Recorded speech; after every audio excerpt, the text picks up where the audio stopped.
मैं Sanjay PM classes में आप स्वागत करता हूं। दोस्तों, आज हम लोग बीएसएससी प्रथम इंटर स्तरीय का जो मेंस हुआ था 25 दिसंबर 2020 को, बीएसएससी के तरफ से सबसे लेटेस्ट मेंस यही है और आज हम लोग इसी के प्रश्न को देखेंगे। आज हम लोग मूलतः जीके जीएस वाले सेक्शन को देखेंगे और साथ ही इस सेक्शन में हम लोग देखेंगे कि एकमात्र बुक कौन सी है जिससे 80% से अधिक सवाल पूछे गए थे, और आज पेज नंबर के प्रूफ के साथ बताएंगे इस चीज़ को। पिछले सेशन में हम लोग जब कर रहे थे सीजीएल 2 वाले सवाल, तो कई लोग लिख रहे थे कमेंट बॉक्स में कि सर 2-4 प्रश्न बता देते कि बुक का पेज नंबर बता देते आप। तो आज मैंने कोशिश किया कि लगभग जितने सवाल हो सके पेज नंबर के साथ किया जाए, और आज मैंने एक ही बुक का सिर्फ सहारा लिया है और एक बुक से ही देखिए कितने सवाल आए हैं। मैं पेज नंबर के साथ बताऊंगा, आप लोग पेज नंबर मिला लीजिएगा, नोट कर लीजिएगा, कलम कॉपी रख लीजिए और आप लोग पेज नंबर नोट करते चलिएगा। अगर आप लोग को लगता है कि सही दिशा में काम किया जा रहा है तो आप लोग इस चैनल को ज़्यादा से ज़्यादा लोगों के बीच शेयर कीजिए। जो लोग अभी तक सब्सक्राइब नहीं किए हैं सब्सक्राइब कर दीजिए, क्योंकि जितनी मेहनत हम आपके लिए कर रहे हैं उम्मीद करते हैं कि आप भी हमारे लिए कुछ करें। हमारे लिए क्या, आप इस चैनल के लिए कीजिए, क्योंकि आज के सेशन को बनाने में काफ़ी मेहनत लगा है। आप सोचिए एक एक प्रश्न का सोर्स ढूंढना कि कहाँ पे, और एक ही बुक के अंदर ढूंढना पेज नंबर के साथ, थोड़ा सा टफ काम तो है। आप खुद करके देख लीजिएगा। तो अगर इस तरीके का मेहनत किया जा रहा है तो एक अच्छे रिस्पॉन्स की उम्मीद की जा सकती है आपसे। उम्मीद करते हैं कि आप लोग बहुत अच्छा रिस्पॉन्स करेंगे। तो चलिए आज के सेशन को स्टार्ट करते हैं, बाकी बातें बीच में होती रहेगी। चलते हैं पहले सवाल की ओर। ठीक है, पहला सवाल की तरफ चलते हैं। एक मिनट, आजा भाई सवाल। हाँ देखिए, पहला सवाल आया। देखिए क्या कह रहा है सवाल में, कह रहा देश का पहला फ्रेट विलेज बनेगा कहाँ। ये वाराणसी में बन रहा है, और इस समय का क्या था, करंट सवाल था। देखिए आज करंट सवाल आप किसी ट्रेडिशनल बुक में नहीं ढूंढ सकते हैं। आप एसपीडी और लुसेंट में करंट का उम्मीद मत कीजिएगा। तो करंट के लिए एक बुक तो हर किसी को पढ़ना है। तो आज हम लोग देखते चलेंगे कि करंट के भी सवाल कितने थे। तो वाराणसी था। दूसरा, भारत को विनिर्माण केंद्र के रूप में बढ़ावा देने के लिए प्रारंभ की गई योजना कौन सी है। तो कौन सी, मेक इन इंडिया। ये भी करंट सवाल था उस समय का। आइए देखते हैं तीसरा सवाल देखते हैं। तुर्कमेनिस्तान की राजधानी कौन सी है। तुर्कमेनिस्तान की राजधानी अशगाबाद है, अशगाबाद है। और ये आपको मिलेगा कहाँ, पेज नंबर बताते हैं। पेज नंबर हमने भी नोट करके रखा है बगल में, याद नहीं है तो देखिए, ये लुसेंट के पेज नंबर 97 में, लुसेंट के पेज नंबर 97 में, याद रखिएगा लुसेंट का पेज नंबर 97। अच्छा, आपकी जानकारी के लिए बता दें कि लुसेंट कौन सा है। हो सकता है न्यू एडिशन हो तो पेज नंबर मिलने में आपको परेशानी हो। तो एडिशन कौन सा, 13वां संस्करण 2020, 13वां संस्करण 2020 वाला लुसेंट है। ठीक है, और एग्ज़ाम भी देखिए 20 दिसंबर 20 में हो रहा था। तो इसमें एक चीज़ और आप नहीं कह सकते कि सवाल पूछने के बाद लुसेंट में अपडेट किया गया होगा। ठीक है, एग्ज़ाम से पहले लुसेंट छप चुका था। देखिए दिसंबर लास्ट में हो रहा है 2020 का, और 2020 का एडिशन है। तो समझ लीजिए कि ऐसी कोई बात नहीं है। तो पहला देख लिया, लुसेंट के 97 नंबर पेज में मिलेगा। आगे बढ़ते हैं। देखिए अगला सवाल क्या कह रहा, लोकसभा में अनुसूचित जाति के लिए स्थान आरक्षित हैं। तो अनुसूचित जाति के लिए कितने स्थान आरक्षित हैं, तो 84 स्थान आरक्षित हैं अनुसूचित जाति के लिए, और 47 सीट किसके लिए, एसटी के लिए, अनुसूचित जनजाति के लिए। और आपको मिलेगा कहाँ, लुसेंट का पेज नंबर बताते हैं, एक मिनट। लुसेंट का पेज नंबर मिलेगा आपको, लुसेंट 174। ठीक है, पेज नंबर 174 में आपको मिल जाएगा। पोर्टो नोवो निम्नलिखित में से किस देश की राजधानी है। पोर्टो नोवो किस देश की राजधानी है, बेनिन की राजधानी है। ये आपको मिलेगा कहाँ, लुसेंट का पेज नंबर बता देते हैं आपको। लुसेंट का पेज नंबर 97, लुसेंट का पेज नंबर 97। देख रहे हैं अभी करंट छोड़ के बाकी जो भी सवाल आ रहा है मिल रहा है। पुस्तक बी आर डिस्प्लेस्ड के लेखक कौन है। ठीक है, बी आर डिस्प्लेस्ड के लेखक कौन है। ये 2019 में काफ़ी चर्चित बुक थी।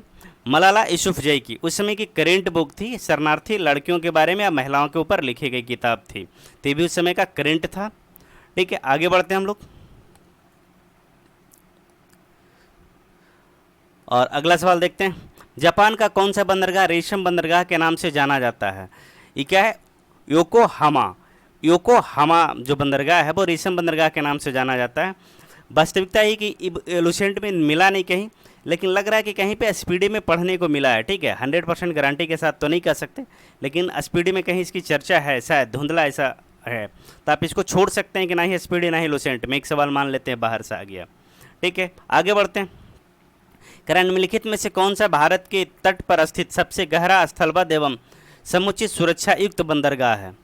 तो कौन सा है? विशाखापत्तनम। अब बता देते हैं, पेज नंबर आपको देते हैं, इसका पेज नंबर लिख के रखें। पेज नंबर मिल जाएगा आपको लुसेंट का पेज नंबर 101 में। लुसेंट के पेज नंबर 101 में आपको इसका आंसर मिल जाएगा। चलिए आगे बढ़ते हैं।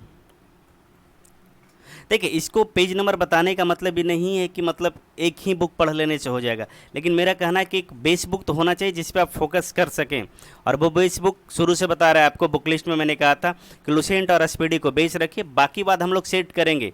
निश्चिंत रहिए, सचिवालय सहायक और CHSL 2 जो आएगा उसमें हम लोग ईमानदारी से काम करेंगे और काफ़ी सेट प्रैक्टिस करेंगे।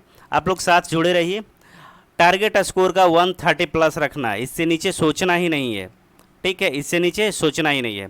लगातार जुड़े रहिए आप, और स्कोर मिलेगा 130+ होगा, कहीं इसको दिक्कत वाली बात नहीं होगी। आगे देखते हैं, अगला सवाल देखते हैं। भारत की सबसे बड़ी खारे पानी की झील कौन सी है? तो भारत की सबसे बड़ी खारे पानी की झील कौन सी है? वो चिल्का झील है। कौन सी झील है? चिल्का झील। और ये मिलेगा कहाँ से? पेज नंबर आपको दे देते हैं इसके बारे में। ये दो जगह आपको मिल जाएगा, एक तो मिल जाएगा लुसेंट का पेज नंबर 105 में, और दूसरा मिलेगा लुसेंट के ही पेज नंबर 290 में। ये दो जगह मिल जाएगा इस सवाल आपको कि भारत के सबसे बड़ी खारे पानी की झील लुसेंट का पेज नंबर 105 और लुसेंट का पेज नंबर 290 में मिलेगा। निम्नलिखित में से किस मुगल शासक ने इस निंदा को दंडनीय अपराध घोषित किया था? शासक कौन सा था? औरंगजेब। ठीक है, लुसेंट के अंदर ये सवाल दिखा नहीं। ठीक है, और दिखा नहीं तो हम लोग मान के चलते हैं कि चले नहीं ही होगा। ऐसा नहीं कि मतलब लिबरल नहीं होना कि मतलब इस बुक के कोई प्रचार किया जा रहा है तो है, नहीं है तो नहीं है, कहानी खत्म। ठीक है, ये मिला कहीं नहीं। ठीक है, लुसेंट में मैंने ढूंढने की कोशिश किया लेकिन कहीं बुक मिला नहीं, तो छोड़ देते हैं इस चीज़ को, लुसेंट में काउंट नहीं करते हैं इसको। जैन धर्म में 23वें तीर्थंकर कौन थे?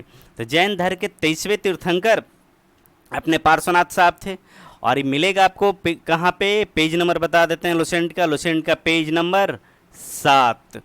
ये कहाँ मिलेगा? लुसेंट का पेज नंबर 7 में मिलेगा। ठीक है, लुसेंट के पेज नंबर 7 में मिलेगा। पेज नंबर आप लोग नोट करते चलिए, इसको क्रॉस चेक जरूर कीजिएगा, एकदम ब्लाइंड फेथ नहीं करना है। जो भी पेज नंबर बता रहे हैं उस पेज नंबर को जाके लुसेंट में चेक कीजिएगा।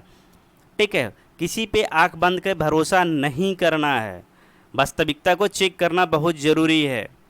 आगे बढ़ते हैं। निम्नलिखित में से किसे वर्ष 2020 का राजीव गांधी खेल रत्न पुरस्कार कुश्ती के लिए दिया गया था? ये मिला था विनेश फोगाट को। ठीक है, ये भी करंट का क्वेश्चन था। इसे मिला था विनेश फोगाट को मिला था।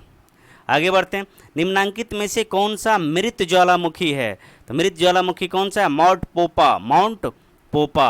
और आपको मिलेगा कहाँ? पेज नंबर बताते हैं इसका, लुसेंट का पेज नंबर 73। कहाँ मिलेगा? लुसेंट के पेज नंबर 73 में मिलेगा माउंट पोपा आपको। आगे बढ़ते हैं। देखिए अगला सवाल क्या कह रहा है। कह रहा निम्नलिखित में से कौन पंचायतों की वित्तीय स्थिति की पुनरावलोकन करने के लिए वित्तीय आयोग का गठन कर सकता है? ये अधिकार किसके पास है? उस राज्य के राज्यपाल के पास है, जिस राज्य के पंचायत व्यवस्था में ऐसा करना है। तो संबंधित राज्य के राज्यपाल के पास ही होता है अधिकार। और ये आपको मिलेगा, पेज नंबर बता दें इसका, लुसेंट का पेज नंबर है 181। लुसेंट का पेज नंबर 181। लुसेंट का पेज नंबर 181। आगे देखते हैं।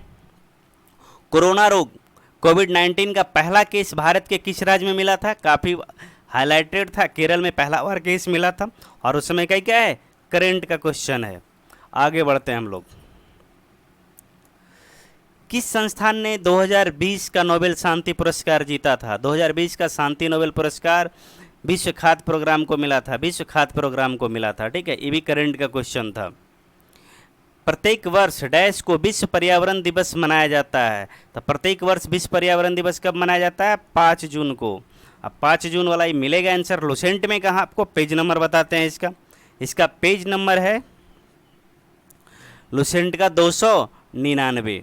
पेज नंबर कितना है? 299। ठीक है, पेज नंबर आप लोग नोट करते चलिएगा।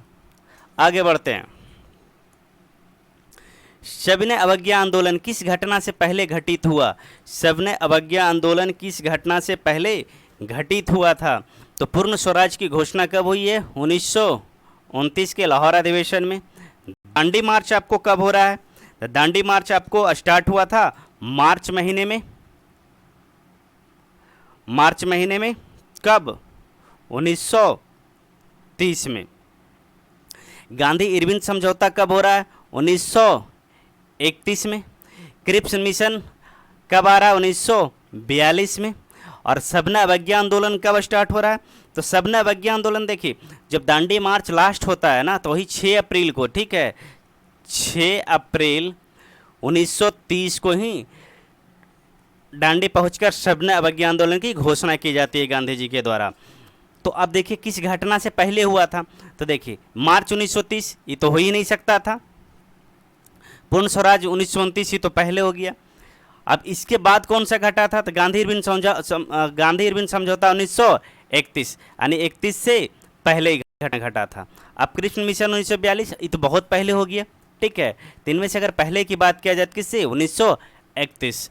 तो गांधी इरविन समझौता के पहले हुआ था, यही है ना। सविनय अवज्ञा आंदोलन किस घटना से पहले घटित हुआ? तो गांधी इरविन समझौता से पहले घटित हुआ। किसके बाद हुआ? तो दांडी मार्च के बाद हुआ। दांडी मार्च 1930 में स्टार्ट हुआ और अप्रैल 1930 में सविनय अवज्ञा आंदोलन की घोषणा की गई। अब इसका सोर्स क्या होगा आपको? तो पेज नंबर लुसेंट का लिख लीजिए। लुसेंट का पेज नंबर 49। ठीक है, लुसेंट का पेज नंबर 49, सारा डिटेल आपको मिल जाएगा वहाँ पे। ठीक है, अभी तक पेज नंबर नोट करते चलिएगा आप लोग। आगे बढ़ते हैं हम लोग और अगला सवाल देखते हैं। बर्मा किस वर्ष ब्रिटिश आधिपत्य से मुक्त हुआ? कब हुआ था? 1948 में। एग्जैक्टली इस बात की चर्चा लुसेंट में कहीं दिखा नहीं, शायद स्पीडी में इसकी चर्चा है कहीं पे। ठीक है, चूँकि स्पीडी में इतना ज़्यादा पेज है कि वहाँ से ढूंढना मुश्किल, और चूँकि वो एक सजा हुआ नहीं है ना, वो एग्जाम में पूछे गए रैंडमली सवाल वहाँ रखे गए हैं, तो ढूंढ पाना स्पीडी में थोड़ा मुश्किल हो रहा था, इसलिए स्पीडी छोड़ दिया मैंने। स्पीडी में ढूंढना ही छोड़ दिया, लेकिन स्पीडी में 1948 की चर्चा कहीं है। ठीक है, आगे बढ़ते हैं। निम्नलिखित में से किस टीम ने आईपीएल का मुकाबला 2019 जीता था? ये भी देखिए करंट का सवाल है, और शायद ये जीतने वाला टीम था मुंबई इंडियंस। कौन जीता था? मुंबई इंडियंस। आगे बढ़ते हैं। क्रिकेट कैप्टेंसी एंड कंट्रोवर्सी नामक पुस्तक डैश के जीवन की घटनाओं पर आधारित है। तो किसके जीवन पर आधारित है? तो किसके जीवन पर आधारित है? दादा के जीवन पर आधारित है। सौरव गांगुली, द बंगाल टाइगर, बेहतरीन कप्तान इंडिया क्रिकेट टीम। देखिए ये भी करंट सवाल था, उसी समय बुक काफ़ी चर्चा में था। नाप्ता झाकड़ी परियोजना निम्नलिखित में से किस नदी पर अवस्थित है? नाप्ता झाकड़ परियोजना किस नदी पे अवस्थित है? तो सबको पता है कहाँ पे है? सतलज नदी पे। कहाँ पे? सतलज नदी पे। अब लेकिन इसके सोर्स की बात करते हैं, तो सोर्स क्या है इसका भाई? मिलेगा कहाँ पे? लुसेंट का पेज नंबर देखते हैं, 1 मिनट लिखा हुआ है, उसको देख लेते हैं। पेज नंबर इसका है, हाँ पेज नंबर है लुसेंट 119 में। कहाँ है? पेज नंबर 119 में, लुसेंट के पेज नंबर 119 में। अब आगे देखते हैं। पालघाट स्थित है बंगलोर और मंगलोर के बीच में, मदुरई और तिरुवनंतपुरम के बीच में, कोयम्बटूर और पालक्काड के बीच में, तो कोयम्बटूर और पालक्काड के बीच में है। और ये आपको मिलेगा कहाँ पे? पेज नंबर बता दें इसका हम आपको। लुसेंट का पेज नंबर जो है वो 101 पेज नंबर में, लुसेंट के पेज नंबर 101 में आपको मिल जाएगा। आगे बढ़ते हैं। हिमा दास, जिन्होंने वर्ष 2019 के लिए कालनाडो चेक रिपब्लिक के स्वर्ण पदक जीता था, संबंधित हैं, वो एथलीट है। हिमा दास क्या है? एथलीट है। करंट क्वेश्चन था उस समय का। आगे बढ़ते हैं हम लोग। 2020 के मेंस में करंट की संख्या ठीक ठाक है, अभी तक तो लग रहा है यही। भारत की निम्नलिखित में से कौन सी नदी दरार या भ्रंश घाटी से होकर बहती है? तो भ्रंश घाटी से होकर बहने वाली नदी कौन सी है? नर्मदा नदी है। भ्रंश घाटी से होकर बहने वाली नदी नर्मदा नदी है। और आपको मिलेगा ही कहाँ पे? तो लुसेंट के पेज नंबर 103 में। कहाँ मिलेगा? लुसेंट के पेज नंबर 103 में। आगे बढ़ते हैं हम लोग। निम्नलिखित में से कौन इसरो के वर्तमान अध्यक्ष हैं? देखिए 2020 में पूछा गया था। इसरो के वर्तमान अध्यक्ष के सिवन, करंट सवाल था ही। आगे बढ़ते हैं। निम्नलिखित को सुमेलित करें। I do what I do, I do what I do, ये रघुराम राजन की किताब है। My country my life L के अडवाणी की किताब है। Discovery for India Jawaharlal Nehru की किताब है। इम्परफेक्ट संजय मांजरेकर की किताब है। लेकिन बात करें कि लुसेंट में मिलेगा कौन कौन आपको, तो लुसेंट में मिल जाएगा माई कंट्री माई लाइफ, यानी 2 का डी। तो 2 का डी है, देख लीजिए सिर्फ 2 के डी से आंसर क्या हो रहा था? छट रहा था। और एल के अडवाणी का जो बुक मिलेगा लुसेंट में, वो पेज नंबर आपको बता देते हैं। पेज नंबर इसका हो जाएगा 312। पेज नंबर कितना? 312 में मिल जाएगा आपको, ठीक है। और शायद लुसेंट में ये भी एक बुक मिल जाए, डिस्कवरी ऑफ इंडिया भी आपको मिल सके, जवाहरलाल नेहरू का बुक है। पेसो निम्नलिखित में से किस देश की मौद्रिक इकाई है? पेसो कहाँ की है? फिलीपींस की। किसकी? फिलीपींस की। अब मिलेगा कहाँ लुसेंट में? पेज नंबर इसका अगर बात करें हम लोग, तो पेज नंबर इसका, पेज नंबर है लुसेंट का पेज नंबर 97। ये कहाँ मिल जाएगा? लुसेंट के पेज नंबर 97 में मिल जाएगा। अभी तक आप लोग देख रहे हैं मैक्सिमम सवाल लुसेंट से मिल रहा है। पेज नंबर दे रहा है, आप लोग क्रॉस चेक कीजिएगा जरूर एक बार। आंख बंद करके भरोसा नहीं करना है, क्योंकि एग्जाम पास करना है भाई, तो आपको पता होना चाहिए कि रियलिटी क्या चीज़ है। बाकी लोग आके लंबा मोटा मोटा किताब देकर बता के चल जाएंगे कि ठीक है मॉडर्न इंडिया पढ़ना है तो राजीव अहीर को पढ़िए, ठीक है, ज्योग्राफी पढ़ना है तो महेश वर्णवाल को पढ़िए, खुल्लर को पढ़िए, ठीक है, माजिद हुसैन को पढ़िए। अरे भाई सचिवालय सहायक ही देना है, यूपीएससी का मेंस नहीं लिखना है, ठीक है। इस बात का ध्यान रहे कि आपका ऑप्शनल पेपर ज्योग्राफी नहीं है या हिस्ट्री नहीं है कि मोटी मोटी बुकें पढ़नी है। बस सीमित बुक पढ़ेंगे हम लोग और बाकी सेट के सहारे चलेंगे। आप देख लीजिए सीमित बुक के सहारे रिजल्ट हो सकता है कि नहीं, बस इसी प्रमाण के लिए। नहीं लोग कहेंगे कि मात्र 2 बुकें लुसेंट और एसपीडी से रिजल्ट कैसे हो जाएगा, तो देखिए लुसेंट प्रमाण दे रहा है। और इतना 2020 का छोड़ दीजिए, 2022 में जो दरोगा का एग्जाम हुआ है ना, दरोगा के एग्जाम में लुसेंट और एसपीडी मिला दीजिए, कोई भी लड़का इस अगर दोनों बुक पढ़ के गया था उसका पीटी ना हो, ऐसा हो ही नहीं सकता। साथ में करंट पढ़ा हो, इस बात को जोड़ लीजिए, करंट तो आपको पढ़ना होगा। इस एग्जाम में भी आपको लुसेंट एसपीडी के साथ साथ करंट करना होगा और काफ़ी सेट मारना होगा, ठीक है। प्रैक्टिस हम लोग करेंगे, बहुत सेट करेंगे, जितना संभव हो सके सेट हम लोग करेंगे। चलिए आगे बढ़ते हैं, देखते हैं अगला सवाल क्या कह रहा है। अक्टूबर 2020 में किसने न्यूजीलैंड के प्रधानमंत्री के रूप में दूसरा कार्यकाल जीता? अभी देखिए उस समय का करंट सवाल था, वो कौन थे? जसिंडा आर्डन, ठीक है, जसिंडा आर्डन,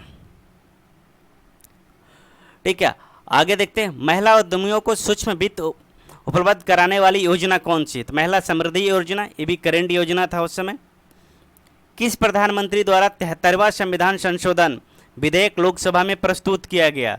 अब देखिए 73वां संविधान संशोधन ये हो रहा होगा 1992-93 का सेशन होगा, ठीक है। अब सोचिए इसमें प्रधानमंत्री कौन है? तो इसमें प्रधानमंत्री अपने कौन है? पीवी नरसिम्हा राव हैं, पीवी नरसिम्हा राव। और ये आपको मिलेगा डेटा कहाँ? लुसेंट का पेज नंबर आपको बता दें, लुसेंट का पेज नंबर होगा 173। लुसेंट का पेज नंबर 173 में आपको मिल जाएगा। चलिए आगे बढ़ते हैं, आगे देखिए क्या कह रहा है। कह रहा राजा रवि वर्मा कौन थे? राजा रवि वर्मा चित्रकार थे, ठीक है। और ये एसपीडी में कई एक बार है, 1-2 बार नहीं, मतलब 8-10 बार ही सवाल मिलेगा राजा रवि वर्मा का एसपीडी में, ठीक है। और एग्जैक्टली हम इसको ढूंढे नहीं पेज नंबर, आप कोई भी रैंडमली पढ़ के देख लीजिएगा, जो भी एसपीडी पढ़ेंगे उनको पता है राजा रवि वर्मा। कई बार आप कोई भी नॉर्मल सेट भी मारते होंगे, कई एक एग्जाम में पूछा जा चुका है राजा रवि वर्मा के बारे में, ठीक है। तो एकदम नॉर्मल सा सवाल था, ये हर जगह मिल जाता। पंजाब में भूमि क्षति का प्रमुख कारण क्या है? तो अतिचारण है, गहन कृषि है, अति सिंचाई है, निर्वनीकरण है। तो वहाँ सबसे बड़ा कारण है वो अति सिंचाई है, ठीक है। वो काफ़ी सिंचाई होने के कारण जो उसका पानी, उसके वहाँ तक के पानी दूषित हो चुका है। हरियाणा और पंजाब का पानी भी दूषित हो चुका है, ठीक है।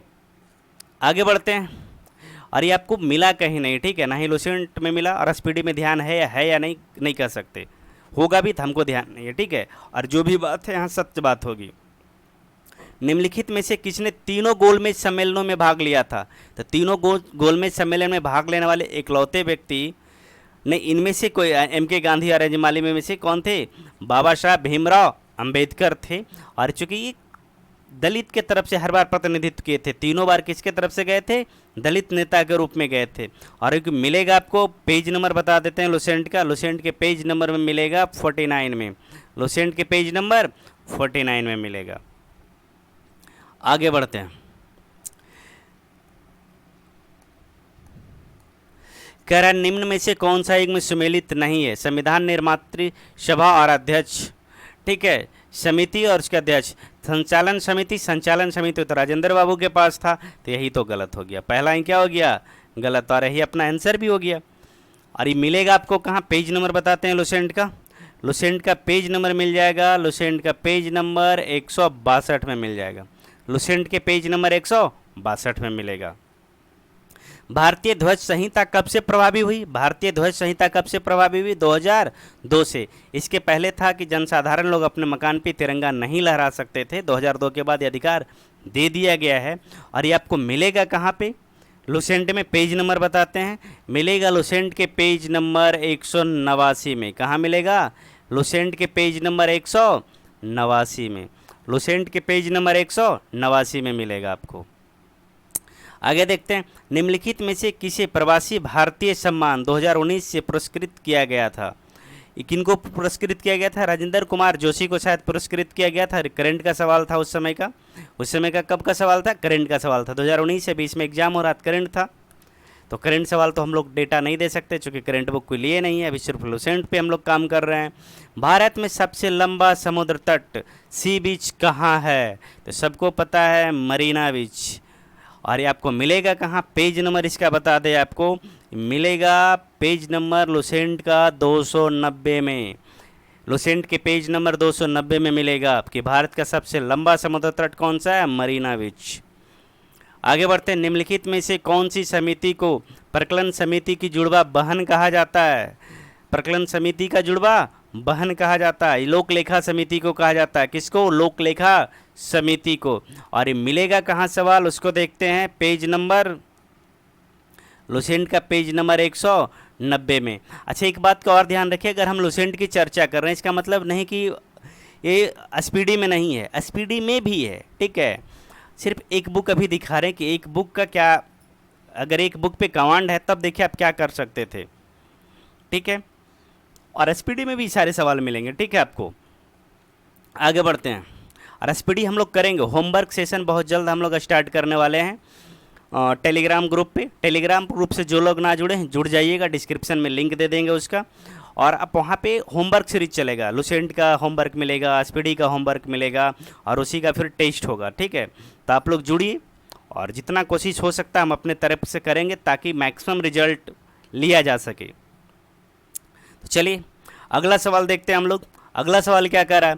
कह रहा भारत में अंग्रेजी शिक्षा किसने आरंभ की? भारत में अंग्रेजी शिक्षा का आरंभ किसने किया? लॉर्ड मैकाले ने। किसने? लॉर्ड मैकाले ने। मिलेगा कहाँ? लुसेंट का पेज नंबर, लुसेंट का पेज नंबर 41 में। कहाँ मिल जाएगा? लुसेंट के पेज नंबर 41 में मिल जाएगा आपको। कहाँ मिलेगा? लुसेंट के पेज नंबर 41 में। आगे बढ़ते हैं। आर्थिक क्रियाकलापों में अल्पकालिक संकुचन और विस्तार को क्या कहते हैं? तो आर्थिक क्रियाकलाप में अल्पकालिक संकुचन और विस्तार को क्या कहेंगे हम लोग? व्यवसाय का चक्र कहेंगे, ठीक है।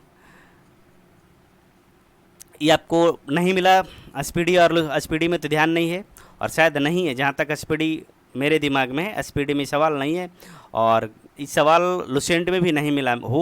हो सकता है, हमें नहीं कहे कि लुसेंट में नहीं है, लेकिन मुझे नहीं मिला तो हम मान के चलते हैं कि लुसेंट में नहीं है। आगे बढ़ते हैं। निम्नलिखित में से, अच्छा देखिए ध्यान रखिए, अगर हमने कह दिया कि लुसेंट में नहीं, इसका मतलब कि लुसेंट में नहीं है, हमें नहीं मिला, बस इस बात की गारंटी हम ले रहे हैं कि लुसेंट में मैंने ढूंढा नहीं मिला, तो आप समझ लीजिए नहीं मिला। हो सकता है कोई लोग कहेंगे कि है लुसेंट में, तो होगा, कोई बड़ी बात नहीं है कि सारा कुछ ढूंढना इतना आसान नहीं है, जो दिख गया हो गया। आगे बढ़ते हैं। निम्नलिखित में कौन सा क्षेत्र कोयला भंडार में सबसे अधिक समृद्ध है? तो कोयला भंडार में सबसे अधिक समृद्ध क्षेत्र कौन सा है? दामोदर घाटी क्षेत्र। यहीं पे झरिया है, धरवाद है, रामगढ़ है, ठीक है। ये सब कोलफील्ड का जो इलाका है यही है, कोलफील्ड है, ठीक है, दामोदर घाटी। ये आपको मिलेगा कहाँ? पेज नंबर देखते हैं, एक मिनट। लुसेंट के पेज नंबर 110 में मिल जाएगा आपको। लुसेंट के पेज नंबर 110 में मिल जाएगा। और दामोदर घाटी जो है वो आपको मिलेगा कहाँ पे? समझ लीजिए कि अगर इसके क्षेत्र में बात करो, दामोदर नदी बह कहाँ है? झारखंड और बंगाल के क्षेत्र में, ठीक है। गोदावरी दक्षिण भारत में बह रही है, महानदी का भी वही हाल है, ब्रह्मपुत्रा तो नॉर्थ ईस्ट में बह रही है। तो इस तरीके से आप देख लीजिएगा। भूमध्यवर्ती क्षेत्रों में गहन वाष्पन के कारण होने वाली वर्षा को क्या कहते हैं? तो भूमध्यवर्ती क्षेत्रों में गहन वाष्पन के कारण होने वाली वर्षा को क्या कहते हैं? संवहन वर्षा कहते हैं, संवहनीय वर्षा कहते हैं, ठीक है। ये मिलेगा लुसेंट में कहाँ आपको? ये भी बता देते हैं। लुसेंट के पेज नंबर 90 में कहाँ मिलेगा? लुसेंट के पेज नंबर 90 में आपको मिल जाएगा। तो देखिए मैक्सिमम सवाल लुसेंट में दिख रहा है, ठीक है, मैक्सिमम सवाल लुसेंट में आपको दिख रहा है। आगे देखते हैं, वॉल स्ट्रीट में शेयरों के मूल्य अत्यधिक गिर जाने से क्या प्रभाव पड़ा? तो देखिए उस समय का सवाल है। तो वॉल स्ट्रीट है क्या? वॉल स्ट्रीट अमेरिका का जो है ना वो शेयर मार्केट है, और भारत का शेयर मार्केट क्या है? दलाल स्ट्रीट है। तो वॉल स्ट्रीट से क्या आ जाएगा? अमेरिका जब बहुत अधिक गिरेगा तो महामंदी का दौर आया था, ठीक है, सब लोग झेला इस दौर को। आगे बढ़ते हैं, गंधार कला किन दो कलाओं का संयोजन है? गंधार कला जो है वो हिंद यूनानी दो कलाओं का संयोजन ही कुषाण काल में मुख्य रूप से विकसित हुआ था। और ये आपको स्पीडी में कई एक जगह मिलेगा, ठीक है। और इस सवाल चूँकि लुसेंट में हम ढूंढे नहीं, लेकिन लुसेंट में कुषाण काल में हमारे समझ से दिख जाना चाहिए सवाल, ठीक है। एक बार देख लीजिएगा आप लोग कुषाण काल में जाकर, चूँकि उसी समय डेवलप हुआ था।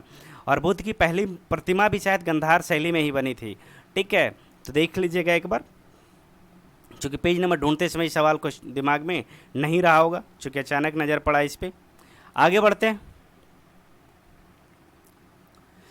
नंदा देवी चोटी किस राज्य में स्थित है? नंदा देवी चोटी जो है किस राज्य में स्थित है? तो नंदा देवी चोटी जो है वो हिमाद्री हिमालय में है, ठीक है। हिमाद्री हिमालय कहाँ से गुजरता है? उत्तराखंड से। हिमाद्री हिमालय कहाँ? उत्तराखंड में है। और ये अगर आप डेटा लेना चाहें तो एग्जैक्टली आपको नहीं मिलेगा कि नंदा देवी चोटी करके कहाँ है। तो शायद अगर लुसेंट में हो, जो बीच वाला कॉलम में दिया रहता है जो बना के, उसमें शायद हो तो नज़र नहीं, स्पीड लुसेंट में नहीं है, ठीक है। बाकी बात मिल जाएगा। बर्नवाल सर का एक बुक आता है ज्योग्राफी का सेपरेट, वो एनसीईआरटी वाला नहीं, ठीक है, यूपीएससी प्री के लिए आता था, जो हम लोग अपने समय में पढ़ा करते थे। वो भूगोलिक समग्र अध्ययन करके आता था, ठीक है, भूगोलिक समग्र अध्ययन करके आता था। उस वाले बुक में मिल जाएगा आपको, लेकिन उस बुक सबके पास नहीं है। तो चलिए इसके मान लेते हैं कि आपको लुसेंट और स्पीडी से बाहर है, मान ही लीजिए। निम्नलिखित में से कौन से उद्योग को सूर्योदय उद्योग कहा जाता है? इस सूचना प्रौद्योगिकी उद्योग को कहा जाता है। ये देखिए ढूंढने की कोशिश की, लुसेंट में दिखा नहीं, लेकिन स्पीडी में ही है, स्पीडी में ही आपको मिल जाएगा। सनराइज इंडस्ट्री करके स्पीडी में इसकी चर्चा है, सनराइज इंडस्ट्री करके इसका चर्चा स्पीडी में है। स्पीडी में आपको ये सवाल मिलेगा। स्पीडी का पेज नंबर नोट नहीं किए तो इस बता नहीं सकते कि स्पीडी का पेज नंबर क्या है। लुसेंट का पेज नंबर आपको बताते चल रहा हूँ। भारत में वित्त आयोग की नियुक्ति कौन करता है? भारत में वित्त आयोग की नियुक्ति कौन करेगा? तो भारत में वित्त आयोग की नियुक्ति करने का अधिकार किनके पास है? भारत के राष्ट्रपति के पास है। और ये आपको मिलेगा कहाँ पे? अगर लुसेंट की बात करें तो लुसेंट के पेज नंबर 185 में आपको मिल जाएगा। लुसेंट के पेज नंबर 185 में मिलेगा। आगे बढ़ते हैं, कह रहे निम्नलिखित में कौन सा अंतर्राष्ट्रीय पुरस्कार पत्रकारिता के क्षेत्र में सर्वोत्तम योगदान के लिए दिया जाता है? तो पत्रकारिता से संबंधित कौन सा है? पुलित्जर पुरस्कार, ठीक है, पुलित्जर पुरस्कार। और ये आपको मिलेगा कहाँ पुलित्जर पुरस्कार? तो लुसेंट के पेज नंबर 308 में। कहाँ पे? 308 में, पेज नंबर 308 में पत्रकारिता के क्षेत्र में दिया जाता है। अलीगढ़ में स्थित जामिया मिलिया इस्लामिया विश्वविद्यालय के प्रथम कुलपति कौन थे? तो प्रथम कुलपति इसके हाकिम अजमल खान थे। कौन थे? हाकिम अजमल खान, ठीक है। ये आपको स्पीडी में मिलेगा। पेज नंबर स्पीडी का तो मालूम नहीं है, लुसेंट में नहीं मिला, ठीक है।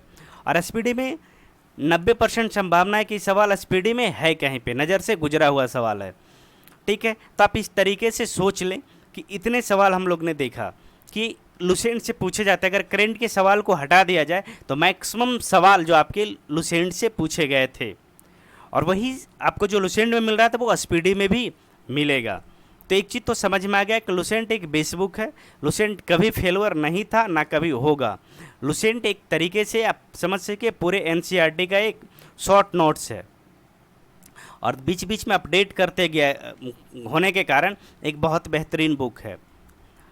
ठीक है, आप लुसेंट कहने का सेंस हुआ, मतलब लुसेंट चूँकि मुझे पढ़ने में ठीक लगता था।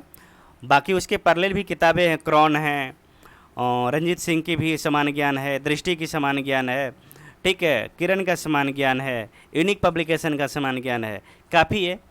तो जो आप एक बुक उठा, कमोबेश सब में लगभग एक ही जैसे सवाल रखे, एक दूसरे के कॉपी किए गए हैं, 10% इधर उधर क्वेश्चन होंगे। मेरी पहली पसंद लुसेंट है। आप लोग चाहे तो लुसेंट फॉलो कर सकते हैं, और उसका प्रमाण आप लोग के सामने था कि लुसेंट से सवाल पूछे जाते हैं।